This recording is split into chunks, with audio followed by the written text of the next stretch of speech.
दिल्ली में एक बार फिर आतंकी खतरा मंडरा है। एक बार फिर राजधानी पर खतरे की साजिश सामने आई। इस बार आतंकियों ने बम बारूद से नहीं बल्कि आधुनिक हथियारों से हमले का प्लान बनाया। यह हमला भारत के 3 पड़ोसी देशों में बैठे हुए दुश्मनों ने प्लान किया, जिसमें P यानी पाकिस्तान, N यानी नेपाल और B यानी बांग्लादेश के आतंकी शामिल हैं, जिसे सुरक्षा एजेंसीज ने मिलकर नाकाम किया। दिल्ली को दहलाने की साजिश नाकाम।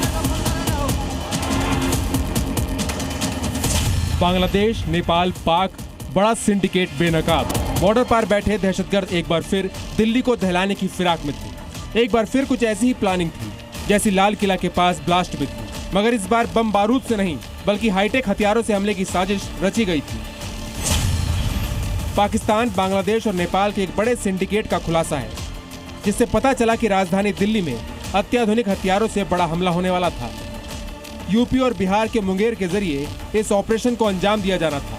कुल 9 लोगों के पास से 18 अत्याधुनिक हथियार बरामद हुए थे। इन हथियारों को अलग अलग राज्यों के फुट सोल्जर के हाथों में पहुंचाने की प्लानिंग थी। यानी जैसे मुंबई के 26/11 अटैक के दौरान एक साथ आतंकियों के कई ग्रुप ने अलग अलग जगहों पर हमला किया था, वैसे इस बार दिल्ली को दहलाने का प्लान था। सबसे हैरान करने वाली बात यह कि इस साजिश के पीछे उसी शख्स का कनेक्शन पता चला है जिसने सिद्धू मूसेवाला की हत्या में शामिल हथियार की सप्लाई की थी। उसका नाम है शहबाज अंसारी, जो NIA का वांटेड है। वो यूपी के बुलंदशहर में खुर्जा शहर का रहने वाला है। NIA ने साल 2022 में शहबाज को बुलंदशहर से गिरफ्तार किया था।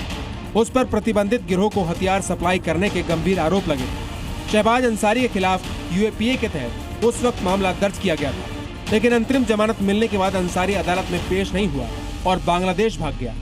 ढाका में बैठकर अंसारी पाकिस्तान और नेपाल के बड़े हथियारों के सौदागर के साथ मिलकर काम करने लगा और भारत में लगातार अवैध हथियारों की खेप पहुंचाने लगा। बुलंदशहर के खुर्जा में अंसारी का पूरा परिवार आर्म सप्लायर है। इनको यूपी पुलिस, दिल्ली पुलिस और NIA पहले भी गिरफ्तार कर चुकी है। अब दिल्ली पुलिस की स्पेशल सेल ने फिर इन गद्दारों को गिरफ्तार किया, क्योंकि ये देश के खिलाफ एक बड़ी साजिश रच रहे थे और गैंगस्टर टेररिस्ट गठजोड़ का हिस्सा बन गए थे। दिल्ली पुलिस की स्पेशल सेल अब गिरफ्त में आए आरोपियों से आतंकी वारदात के पीछे उनकी भूमिका के बारे में जानकारी जुटा रही है।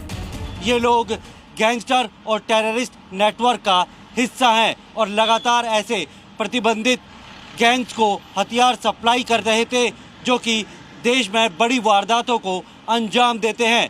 शहबाज अंसारी ने ही सिद्धू मूसेवाला हत्याकांड में हथियारों की सप्लाई की थी। अब स्पेशल सेल गिरफ्तार किए गए तमाम लोगों से पूछताछ कर इस पूरे नेटवर्क को तोड़ने में जुट गई है। प्रमोद शर्मा, जी मीडिया, दिल्ली।